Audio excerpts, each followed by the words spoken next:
all my digital neighbors. See, I stole that from Mr. Rogers. Come on in. It's going to be an excellent day.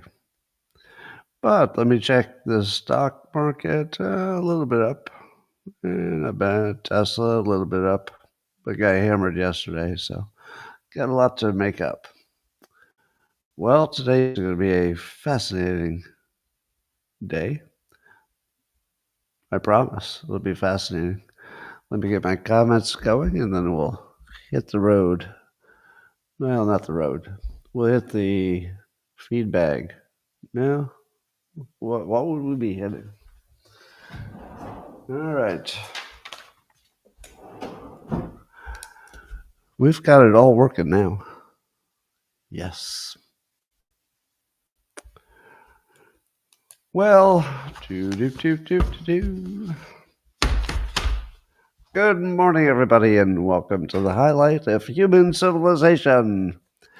It's the best thing that'll ever happen to you, but in case you'd like to take a chance on elevating your experience up to levels that no one can even understand with their tiny, shiny human brains, all you need for that is a cup or mug or a glass, a tankard, chalice or stein, a canteen, jug or flask, a vessel of any kind. Fill it with your favorite liquid. I like coffee.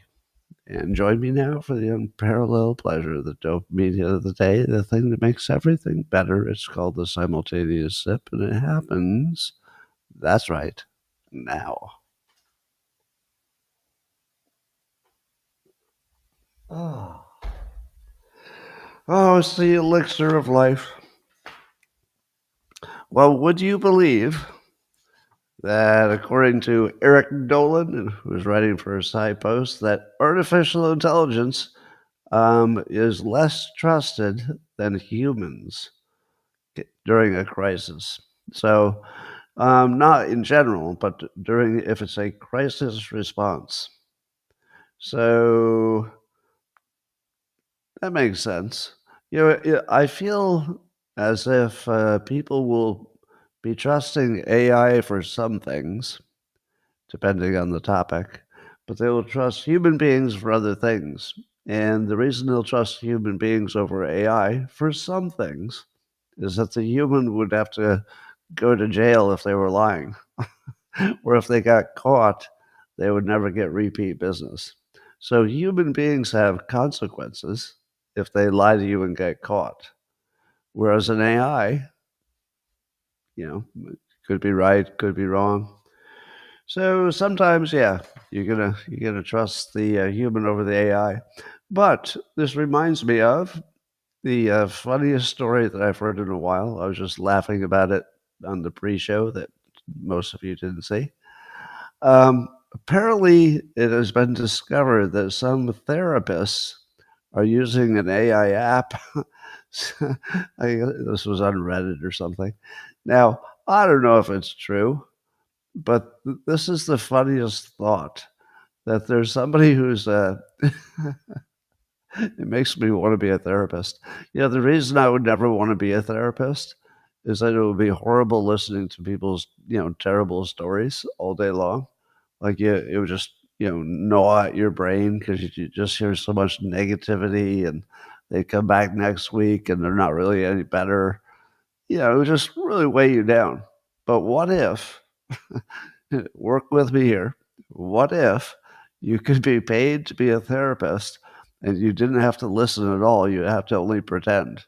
So you just have to sit in a chair with your legs crossed and your phone on your lap so that your client can't see the phone, and turn on the app, turn down the volume on the phone so that when it can listen, but if it talks, it will be silent and you can just read the text.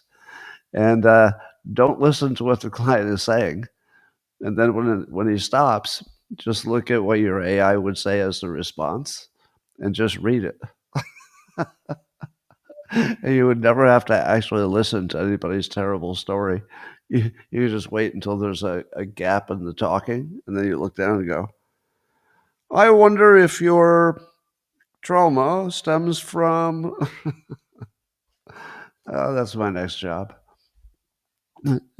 fake therapist.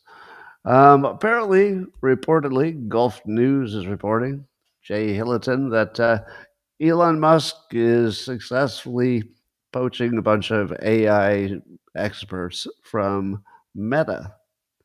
And Meta has been offering these ginormous pay packages up to $300 million.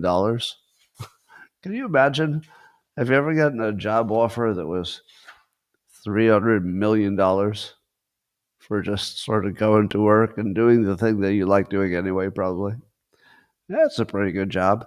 But apparently people are turning down $300 million packages, and that would be at the highest end, of course. And apparently Musk's AI has recruited as many as 18 of the best AI engineers from Meta. Interesting. And the narrative here is that they're moving because less important than all that crazy money is the mission, the speed, the equity upside, and a startup vibe, not just cash. Do you believe that? And is that the choice you would have made? Let's say somebody goes to you and says, I will guarantee you'll make $300 million over, I don't know, 5 years. And all you have to do is come to work and give your best, which you were going to do anyway. And probably it would be working with other really bright people. And then the alternative is that you get to work with Elon Musk and see how that whole situation is like. And you'd probably learn something that maybe it would be sexier, maybe it'd be more successful, maybe there would be fewer impediments and bureaucratic BS. Maybe there would be a smaller chance that you would be, I don't know, DEI'd, or there'd be some kind of woke problem over there. Less odds of that. Um, but would you turn down, let's say, a guaranteed $200 million over 5 years to take the lesser money because the equity might be worth something too if everything worked out? I don't know. Or it could be that the difference between having $100 million and having $300 million isn't that much. Because in either case, if you wanted, I guess you could get your own airplane. To me, that's the dividing line between the really rich and the people who are just doing well. The really rich have their own airplane. If you don't think you can afford your own jet, you're not super rich. And I'm in that category. I certainly am nowhere near being able to afford my own jet sitting outside the house. Well, here's some good news for Tesla. Um, According to Edmunds, that's that car expert kind of a book, the Model Y, Tesla is the best car they drove out of 200 vehicles. That's pretty good. The best one out of 200 vehicles. And our Joe Rogan was saying it's amazing car. And I heard Jason from the All In Pod. You all know Jason. Hi, Jason. You're probably watching. He said I think he said the Model Y was the best car he's ever experienced. And I think he's had, he's sharing good cars. So it's kind of exciting. So here's my deal. I don't want anybody to, arrange anything for me. I like it to happen organically. But whenever I can get a Model Y that will drive itself with no human being in it, there has to be no human being in it, from wherever it comes from to my driveway. It has to come all the way to the driveway. Doesn't count if it only goes to the dealership and I have to pick it up. So as soon as that's available, I think I'll order one online and then take a little video of it showing up in my driveway because it's really going to be history. There'll be one time ever that it was the first time you could order a car online and it would drive itself to your driveway. So I want to get that on camera, even on my phone. Anyway, um, let's see. Is there any science that they didn't need to do because they could have just asked Scott? Oh, here's one. According to the Public Library of Science, they actually did a study to find out if cannabis improves sleep. Now, their context was where other drugs fail. Now, I haven't tried any of those other drugs, but you really didn't need to test the proposition of whether marijuana can help you get to sleep. May I just tell you with complete authority? Yes. You know who else you could have asked? 100% of all the people who have ever tried marijuana. Every one of them would tell you, oh, yeah, that'll get you to sleep. Now, I will acknowledge that there might be some people who have bad experiences because, everybody's different. But generally speaking, now I'm not your doctor, so I'm not recommending it. So hear me carefully. When I talk about these things, it's because it's funny or it's interesting. It's not a recommendation. But yeah, you didn't really need to study that. Does it work better than the other drugs? I don't know, but I'd be willing to bet it is. Well, I love this no tax on tips idea because today I learned that it will include digital content creators. Do you see the opportunity for abuse of the no tax on tips? I was wondering, are people going to pretend that they're being tipped instead of paid in just a whole bunch of regular jobs? When the plumber comes, I think plumbers are included actually, but suppose the plumber comes and says, I worked all day. Here's my bill. It's $1. But I would really appreciate a tip of $700. So that's going to happen, right? There's 100% chance people are going to try to game the system and claim their regular income is tips. But believe it or not, digital content creators like me, which is everything I do, it's all digital content creation, are specifically listed as included in the no tax on tips. I actually receive tips. Isn't that funny? I receive tips. Now, it's not much. I mean, it would be less than 1% of my income, way, way less. But people actually tip on, is it YouTube? Somewhere I get tipped. I think that in locals you could kind of do what they call a tip. Oh, there it is. Somebody, Kobe yard salad is tipping $1, so I can see that. Thanks. That was worth $1. You got my attention. I appreciate that.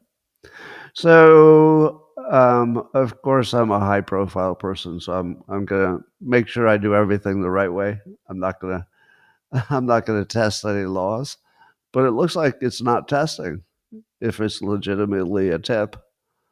Um, it looks like it's exempt. Won't make much difference to me. Well, you might not know, or maybe you did, that Google was in court. The Department of Justice was looking at maybe breaking them up because they were a big old monopoly, said the government. But Google sort of won in the sense that they will not get broken up, but they had to agree to not enter into exclusive agreements. So, an aspect, an aspect of their, um, you could say monopoly, but maybe it doesn't qualify for that technically. But an aspect of it, they got to change, but they don't have to break up the company. So that's a big deal. Here's the weirdest part of the story. It's a story about breaking up Google, and the judge's last name is Mehta, except there's an H in it, Mehta. What are the odds that Meta would rule on Google? All right. Apparently, according to Breitbart News, Lucas Nolan's writing about this, that there's some European activist who is figuring out how to use AI to do facial recognition on people wearing masks. He only has to, or the AI only has to see 35% of the face, and it can identify the person. Now, apparently, it's being used to identify ICE officers. They're masked to avoid being, retaliated against. And I'm not sure I believe that. Do you believe that AI can identify somebody reliably by 35% of their face? And if you're wearing a mask, why would 35% of your face be showing? Because wouldn't you usually have a hat? Um, I mean, it's just your eyes, right? It's the only thing. So maybe it doesn't work every time, or maybe it works for some people. But here's my related question. Was it not a really big thing recently that there were some apps before AI? So these were not AI apps that would do facial recognition, like Clearview was one. And it was a big old scandal, and where they get their data and where they scrape it from, blah blah blah. And I was wondering if that's just one of the first things that will just be driven out of business by AI, because AI is probably. Don't you think you could put a? I haven't tested this. Maybe some of you have. Could you put a picture of a non-famous person into, let's say, ChatGPT or Grok, and have it tell you who it is, if they had a social media presence, which almost everybody does? So if they had ever had a social media post with their name attached to it, or they're part of any local news story, it's a strange noise outside. It has passed. Um, so would AI be able to do facial recognition with no real training? You just put in a picture and say, "What do you think?" It's probably close to that. I don't know. The claim is kind of maybe too spectacular to be true, but it might be true. So here's some Trump news that's always funny. Have you ever noticed that no matter what the story is, no matter what the topic is, if Trump is part of it, there's something that's a little bit funny about it? Is it just me? Because I don't think that's true of any other politician ever. That it's just, there's always something. There's just something that's like 1 degree off of how the world is supposed to work. And that 1 degree of difference is what triggers your laugh response. You're like, no, that's not supposed to be like that. And Trump just continually does things that you didn't really expect to happen. You didn't really expect somebody would say that. It's not the end of the world stuff. It's just that he does things that nobody expects anybody to do, which is part of his magic. So here's what he's done now. He's moved Space Command headquarters to Huntsville, Alabama. And here's the funny part. I don't know how serious this is, but he says that Huntsville, Alabama, because Space Command headquarters will be there, he said, will be known as Rocket City. Yeah, and the first thing I asked myself was, does Huntsville, Alabama know that Trump just renamed their city to Rocket City? Or did he just make that up, which is just as funny? Or does he just think that will be his nickname city? Like, Detroit was, what was the nickname for Detroit? Motor City. So maybe he's just trying to make it a thing. But it would be funnier if he was proposing renaming Huntsville without asking Huntsville about it. But there's just something funny about that. He's great at branding. So instead of making you think about, the big rockets and everything and the jobs that are created, he's immediately making me think, Rocket City? Huh. It's kind of catchy. Anyway, in other Trump news, Ryan Ruth, the would-be assassin of Trump. Yeah, he's the one who hid in the bushes at the golf course, but they caught him. So he's going to trial, and he's he's decided to represent himself at an attempted murder trial. Is it attempted murder? I don't know what the charges are. I assume it's attempted murder. Um, but he's sort of a crazy guy, but he might be smart enough to play extra crazy because it might, affect his sentence or how he gets treated or something. So the question I'm asking myself is he smart enough to know that if he represents himself, because, they have him obviously, dead to rights. It's not like there's any chance he was innocent of what he was doing. So if he represents himself, he gets a sort of a theater and a stage to prove to the world that he's way crazier than you thought. And to that point, he just he just did some kind of official court motion to challenge Trump to a round of golf. And he said, quote, about Trump, he goes, if he wins, he can execute me. I win, I get his job. Now, if he keeps doing that kind of stuff in his defense, I'm going to conclude that he's not as dumb. He might not be as crazy or as dumb as you imagine he is, because it would be a wonderful play. I mean, it's the best he can do is to be, judged insane, and it looks like he's really going to go for it. But I'll tell you what I thought. I was hoping Trump would take the deal.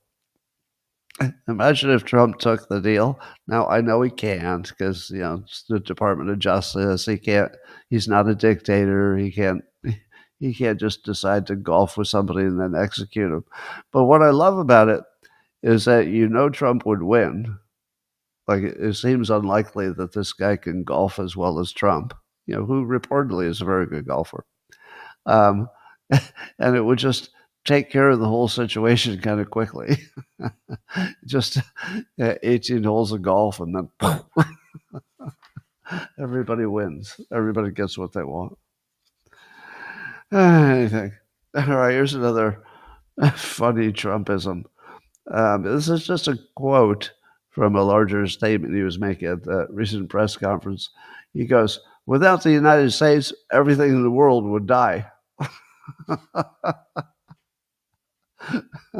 Again, nobody would say that. It's literally nobody in the world would say that, much less the president of the United States. Without the United States, everything in the world would die. I don't even know what to call that. Do you call that an artful exaggeration?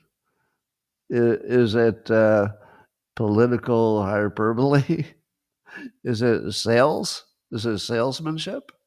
Like, what is that? The only thing I know is that I love it. I love that he said everything in the world would die. But it gets better. It gets better. Because he was asked, I don't know where, I just saw the quotes. He was asked about three so-called leaders of the Democratic Party. And listen to how Trump sums them up so quickly. All right, so he was asked what he thinks about Jasmine Crockett, and he said, "That can't be serious."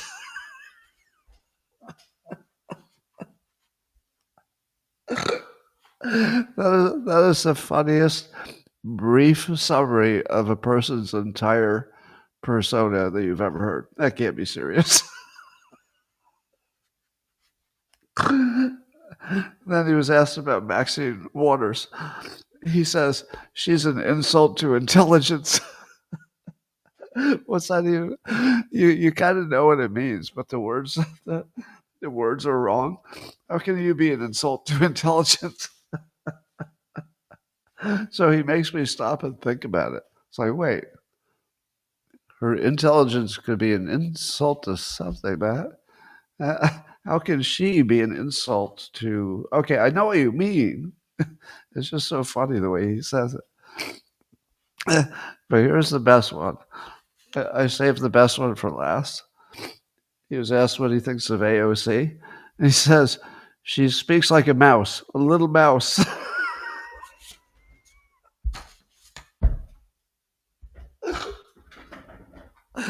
Oh my God. That's all I'll ever hear for the rest of my life. Every time I hear her talk from now on, I'm going to say, huh, she does speak sort of like a mouse, a little mouse. And not even just a mouse, but one of the small ones. Oh my God.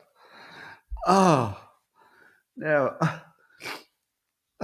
if you still believe that when he says things that are hilarious or impactful or make you pay attention or reframe something, if you think it's luck, what's wrong with you? It's so clearly consistent. The consistency with which he's just the best writer in the world, really.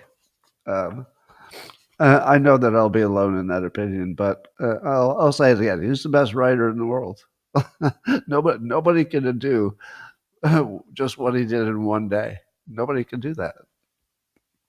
Anyway, so there's some pictures going around on X and social media, and allegedly the story is that Senator Cory Booker has announced that he's engaged to his girlfriend Alexis Lewis, and there are some photos of them looking very happy in what looks like the scene in which he must have just proposed. Yeah, and she's all delighted and smiling, and he's smiling.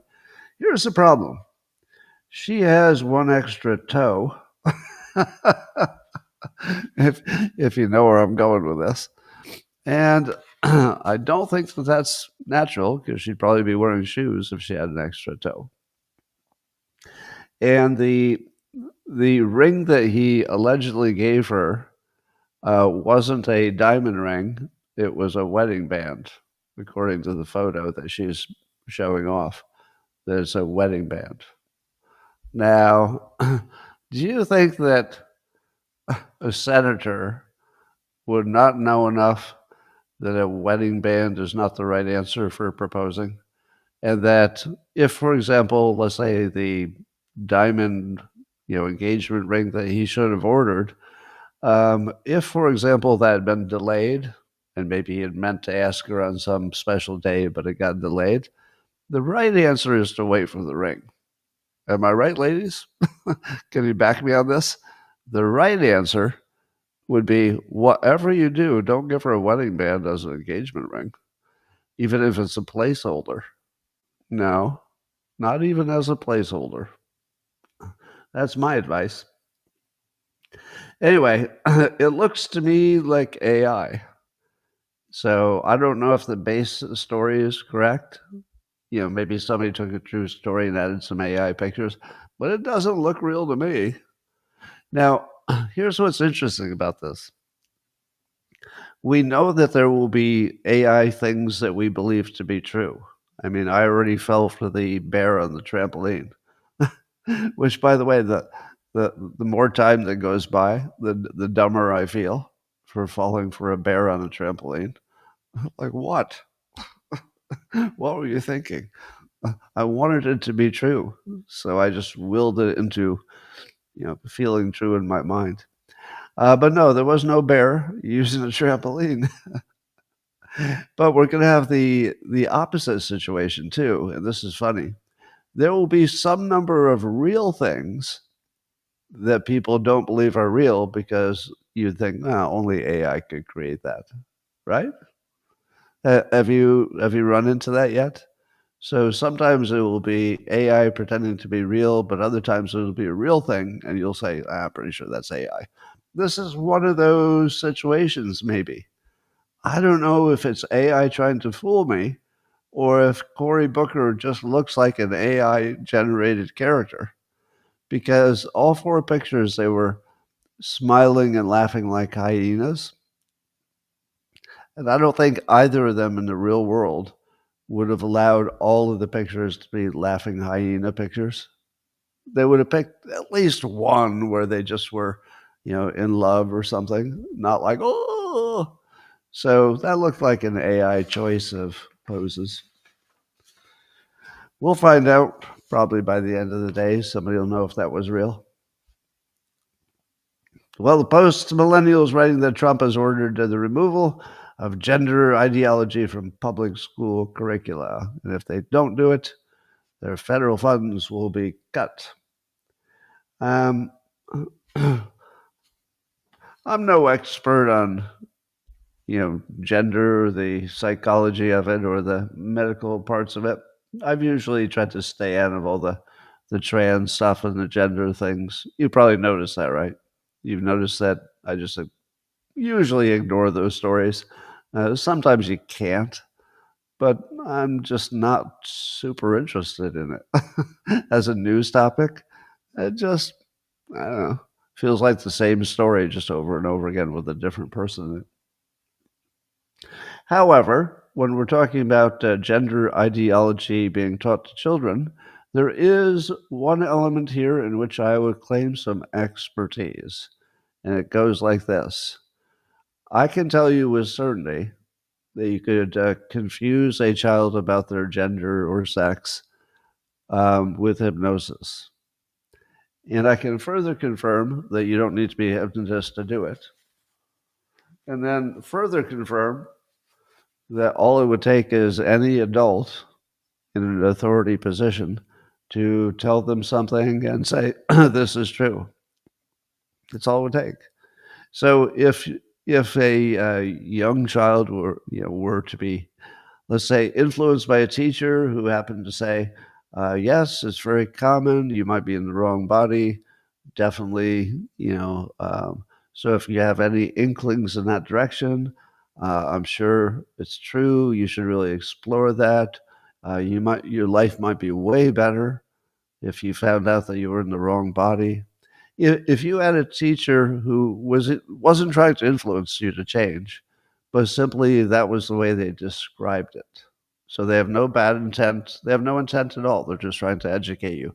But if they described it that way, how many children would effectively be hypnotized into thinking that they were the other gender, and then a chain of cause and effect would begin? That probably would not work out well. Now, for other people, and this is the reason, me not being an expert, I usually stay out of the topic. There might be people for whom it exactly was the right thing and saves their life. I don't know. I mean, I wouldn't vouch for it, but it seems within the realm of possibility, because people are so different, that there might be somebody for whom it was a real lifesaver. But I can guarantee you, the only part I have some expertise in, because I'm a trained hypnotist, as all of you know, I can guarantee you that you can convince people that they're the wrong sex if they're young enough. Guarantee it. So that would suggest that Trump's idea of removing it so that it doesn't accidentally influence people makes sense from the hypnotist perspective. Any other perspective, as in psychologists or biological experts? I'll leave that to them.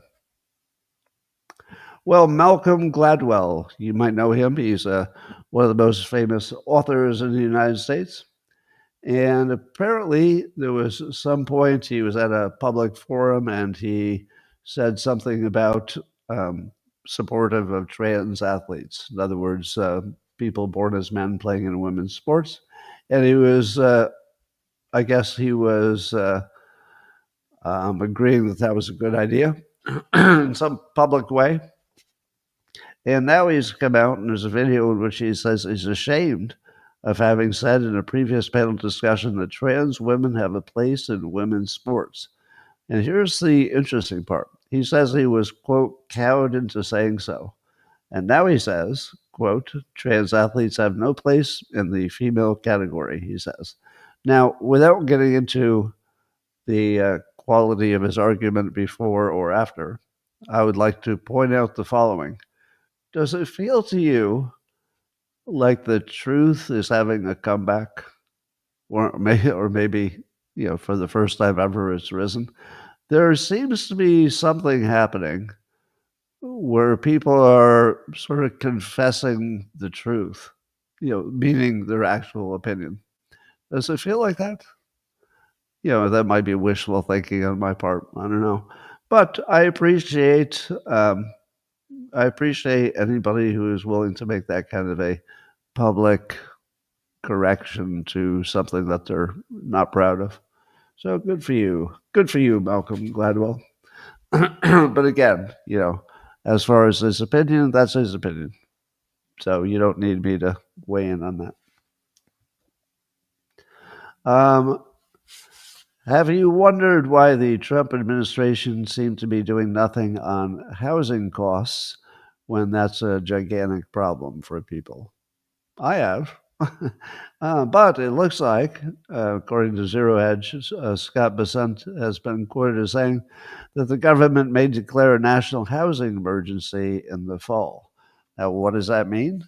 Well, it doesn't mean we know the details, but what it does mean is that the federal government would get, neck deep into the business of affordability of housing. Now, as you know, Kami Mamdani, the guy who's probably going to win mayor in New York City, came up with this brilliant affordability thing, and I just have to compliment that. That was a nice focus for a politician and fit the times, and he made it work. But it's also the sort of thing that you could pick off. It doesn't preclude anybody else from making something affordable. And Trump's, made energy more affordable and eggs more affordable. And it was just sort of lacking that there wasn't something happening in any way at all for housing.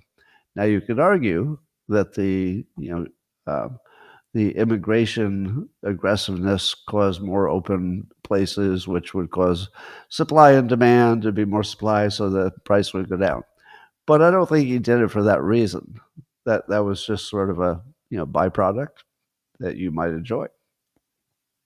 But some of the things that they're talking about are standardizing local building and zoning codes. I've always thought that might have some potential. And maybe some tariff exemptions for housing materials. But they don't really know. So they're going to declare the emergency? Maybe. Doesn't sound like it's a done decision. But I like it. If declaring it an emergency gave them some powers to do something that just really needs to be done, such as standardizing building codes. I don't know if the federal government even has that power, but I would be in favor of. Here's my ultimate dream. My ultimate dream is that somebody designs a set of homes that are essentially the same on the inside, but maybe there's 12 different models, just to pick a number. So if you have kids, or you're retired, or you're athletic family, or you do or you don't have a dog, the houses would all be different. But there would be, if there are 12 of them, the odds that one of them is exactly what you want is pretty good. So you don't have a federal standard that changes every building code everywhere. You simply say, if you build any of these 12 homes and you hit these kinds of standards for building, the state won't be able to say anything, or the local government. So that would be maybe a faster way, because standardizing all the different states, they do have different, there's different climates and everything, so it get really complicated. But it wouldn't be complicated to say, if you use this set of materials and you build it to one of these 12 standards, you can just start building, or something that would really streamline it. Then the other thing is, there are a number of technologies now where you can build a home with these Lego-like blocks that fit together.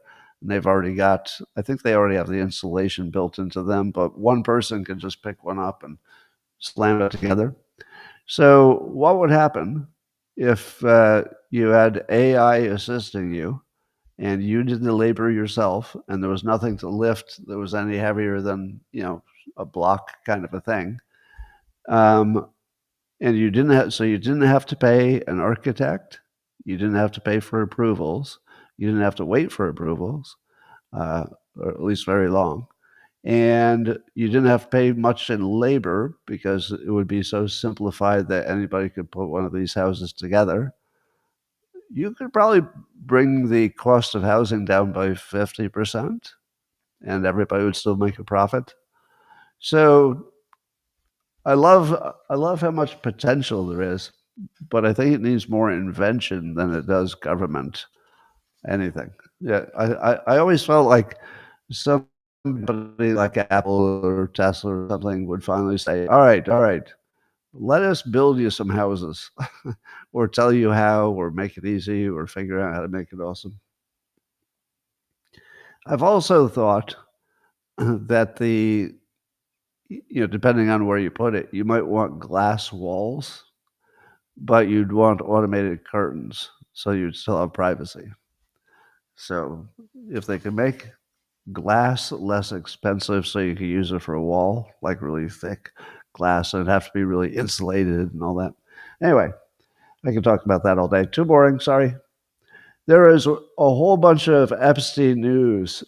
I don't know why suddenly there's so much Epstein news. Let's see if I can summarize it. But the biggest news about all the Epstein news is there's no Epstein news. The one thing you can be certain of, if there's Epstein news, there's no Epstein news. And that the news about Epstein will always be more about how you don't know what Epstein was up to. So let's see. We had the Epstein victims who talked to Congress, but you and I couldn't listen to it.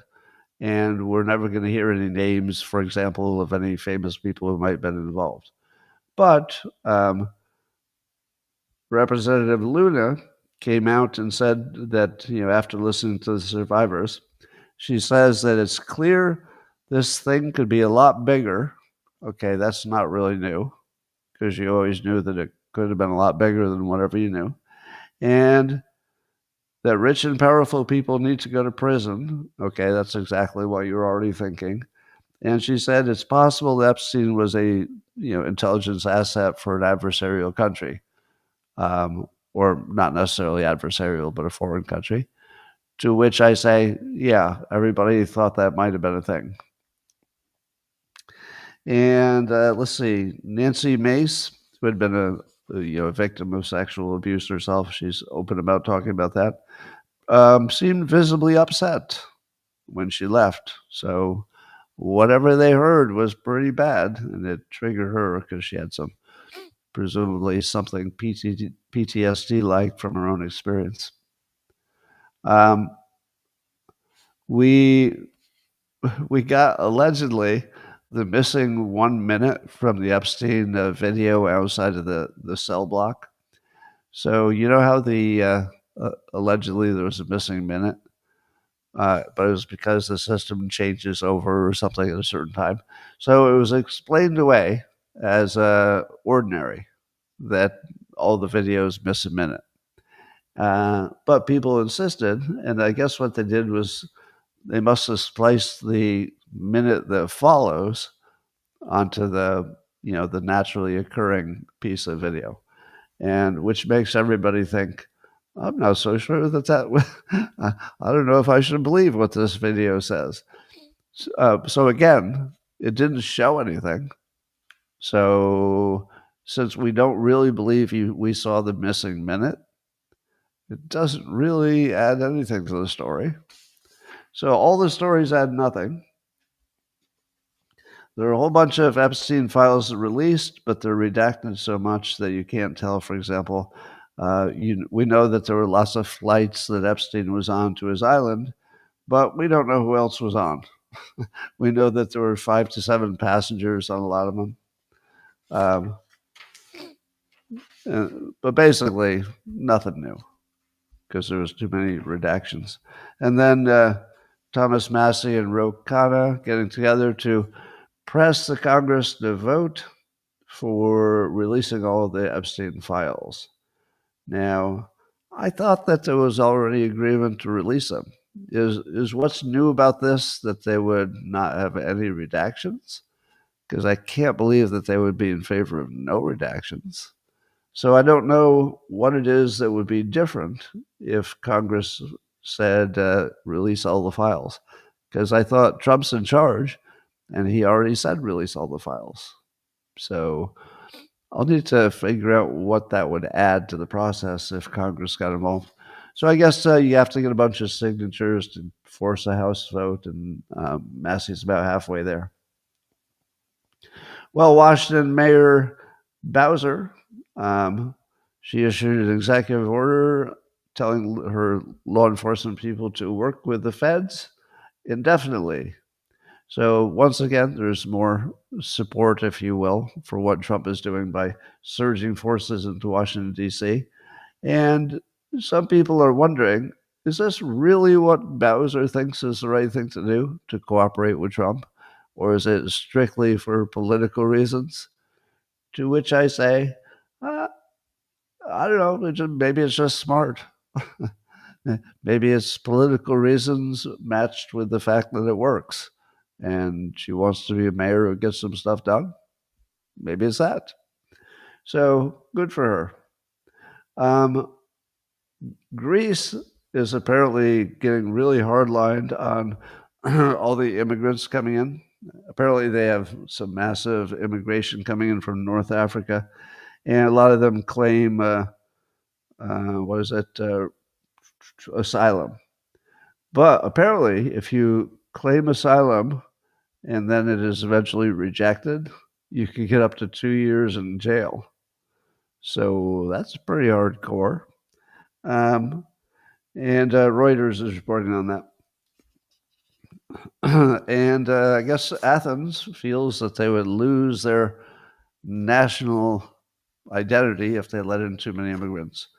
It makes me wonder if the future will be entirely determined by who prevents people from getting in the country. And I wonder if anybody's noticed that nobody's trying to get into China or Russia or North Korea. Like, nobody's trying to get into those countries. And everybody's trying to get into the other countries. And I do wonder, as others have, how much of this is organic.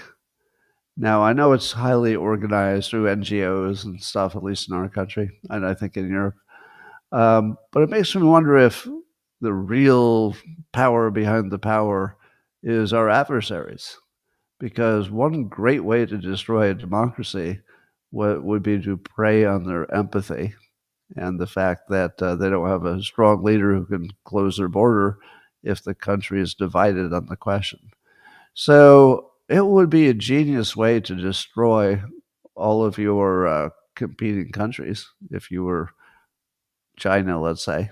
Now, I don't accuse them of it, but there's something about everything that's going on that doesn't look organic, and it doesn't look like it's just a bunch of people who got together because they felt the same about immigration and thought there should be more of it. It doesn't feel like anything except intentionally destructive. But I could be wrong. Well, as you know, Trump has sent quite a few Navy assets down to be around the Venezuelan coast because the head of Venezuela has been declared a cartel head and a terrorist. And so some of the terrorist entities are going to be targeted directly by the U.S. military. And in case they wondered what that included, the military just blew up a narco-terrorist boat full of drugs. And it didn't look like they tried too hard to stop him and get him to surrender. It looks like they just said, narco boat, aim missiles, and goodbye. Now, of course, it's well publicized. You know, they made sure that there were videos of it. If you were a smuggler and your job was to go through the American Navy, after you just saw a video of one shot They didn't take multiple shots. One shot, one missile, I assume. Boom, the entire thing is gone. They're all dead immediately. It would be really hard for me to take that job. All right, Scott, we're going to pay you really well. Take your boat. All you have to do is take your unarmed boat and get through the military blockade of the strongest military power in the history of the universe, as far as we know, except for the Younger Dryas. All right. So that sent a message. Some people are wondering if it's a prelude to invasion of Venezuela, and people are preemptively saying, "Oh, Trump better not start a war with Venezuela." To which I say, I suppose anything's possible, so I wouldn't rule it out. But I think it's far more likely, since the leader has been declared the head of a cartel. I don't think there would be an invasion, but there might be an Israeli kind of decapitation strike. So I wouldn't be surprised if those warships off the coast lob a missile into the presidential palace. If they know they've got a clean shot. So that might happen, and then I don't know who would take over if that happened. But if I had to guess, it won't be. I don't think it'll be boots on the ground marine invasion. Could be. I mean, anything is possible, but that seems like a long shot to me.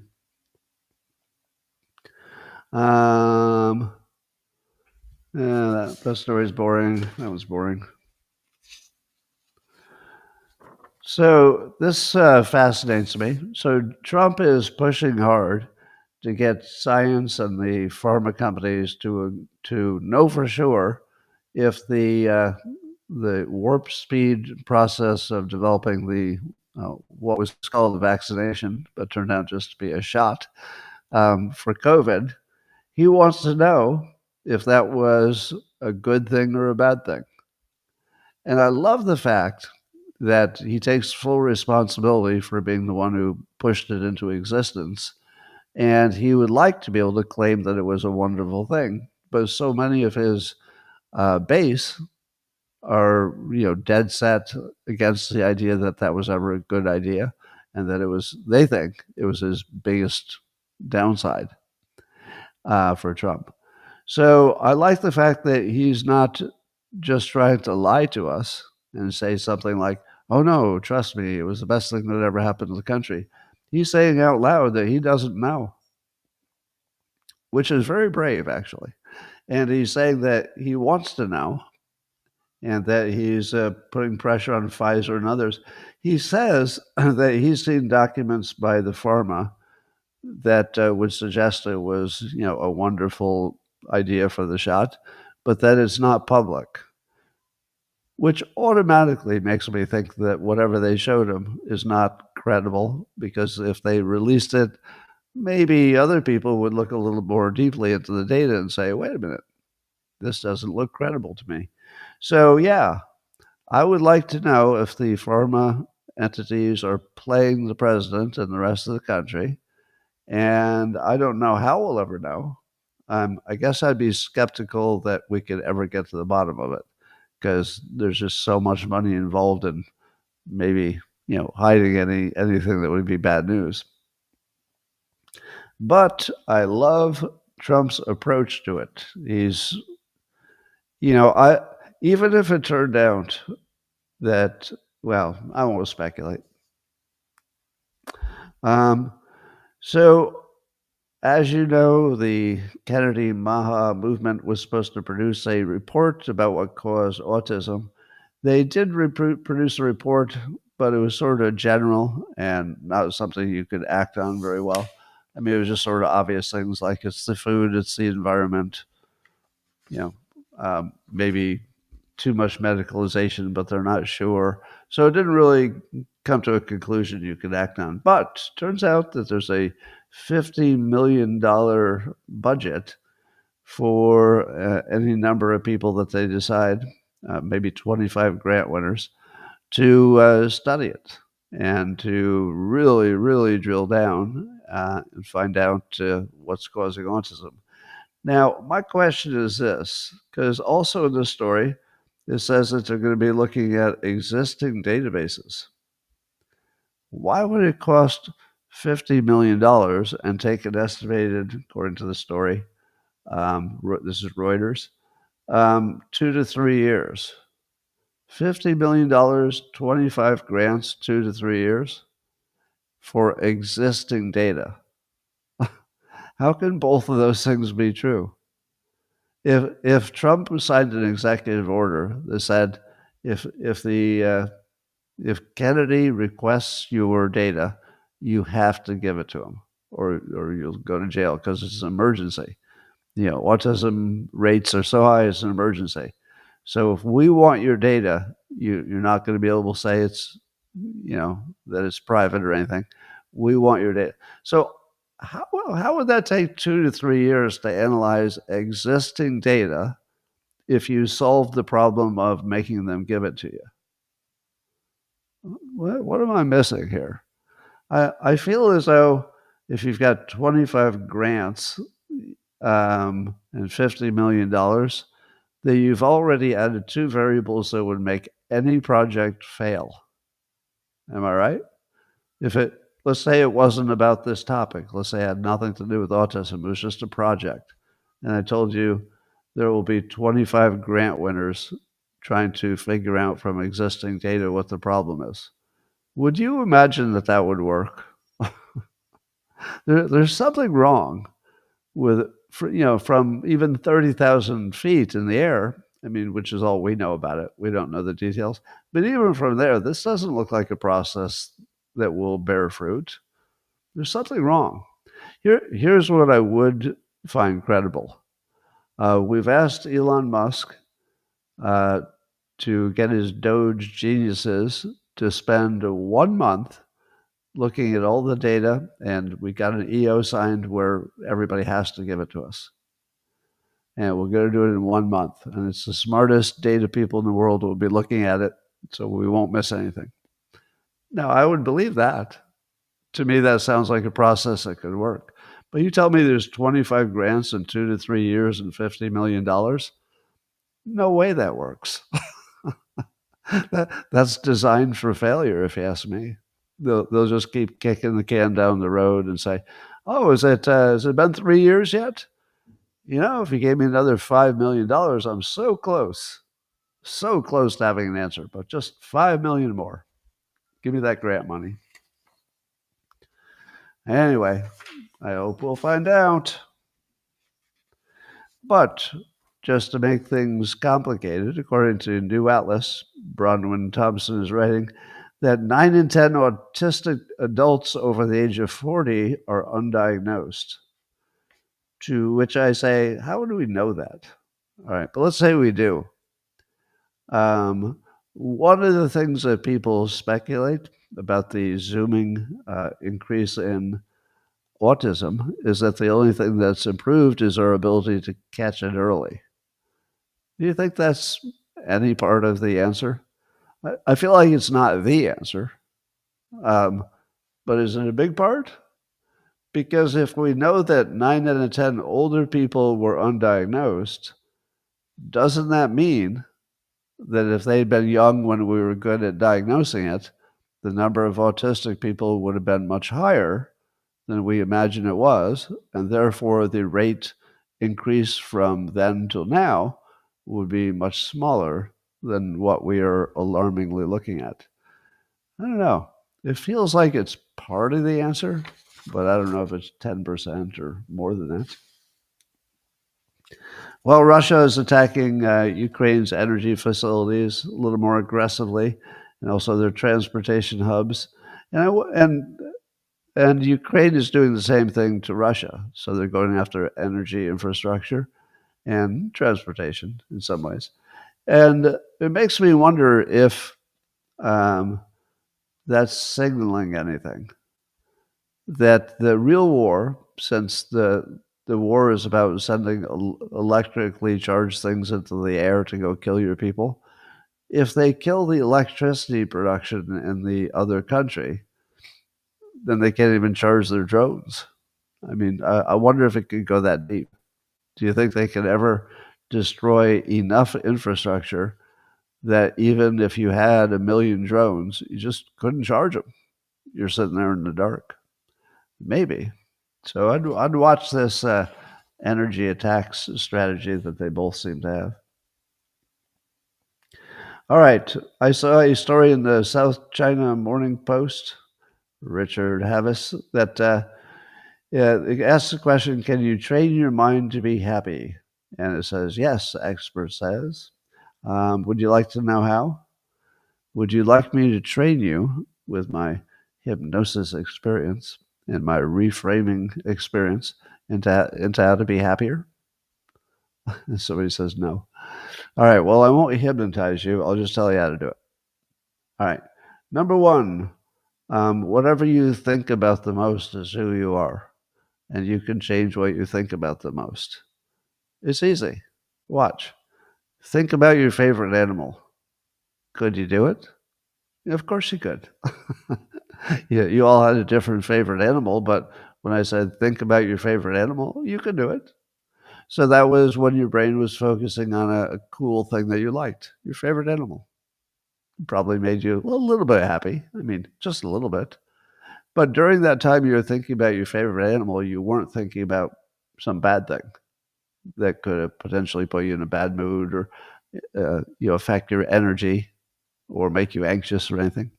So I just proved to you that if you just remember as a habit to change your thinking from whatever negative stuff to positive stuff, and it's really that easy.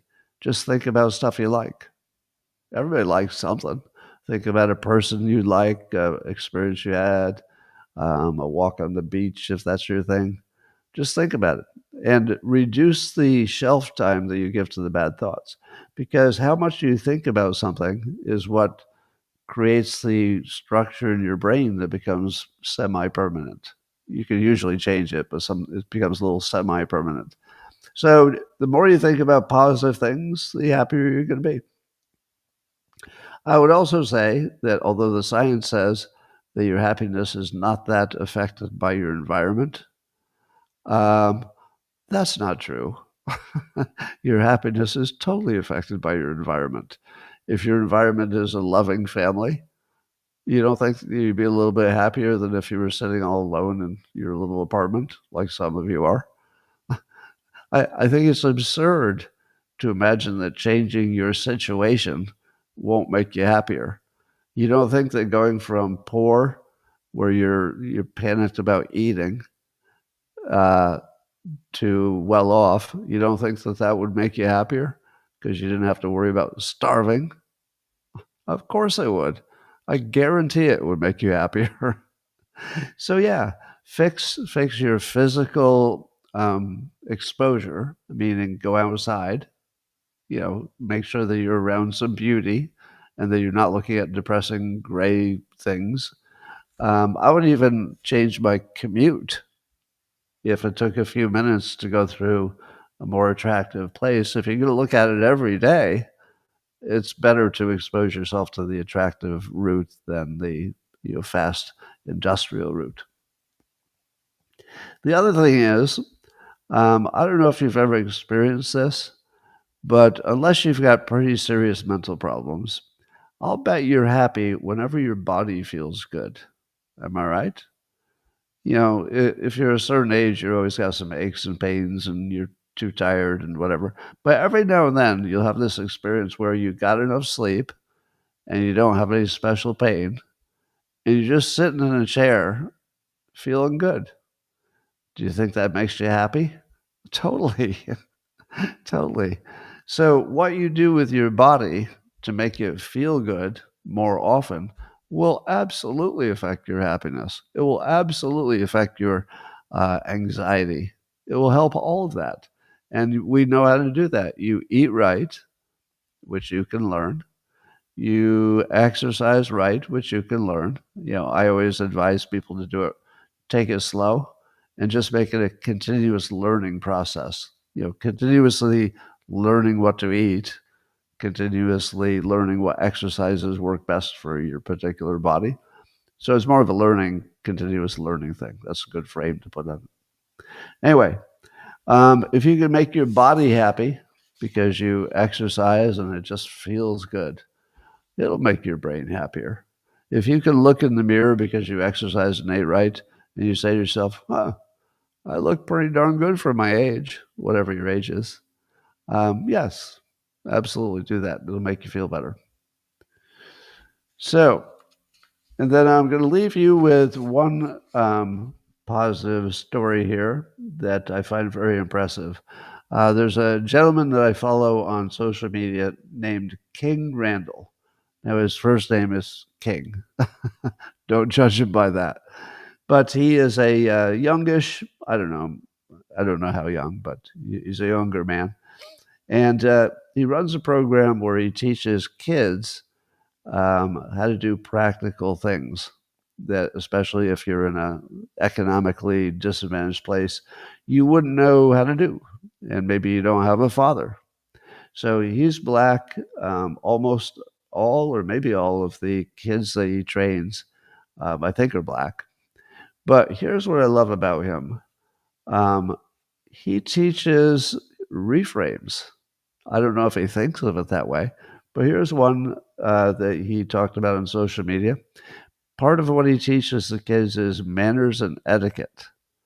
So there's a little video of some young black kids learning, how to have a nice meal and, handle the etiquette of that. And I guess he got some pushback from people saying that he was training them to act white or something. And his response was that manners are not about acting white. Manners are power. Manners are power. That's why you do it.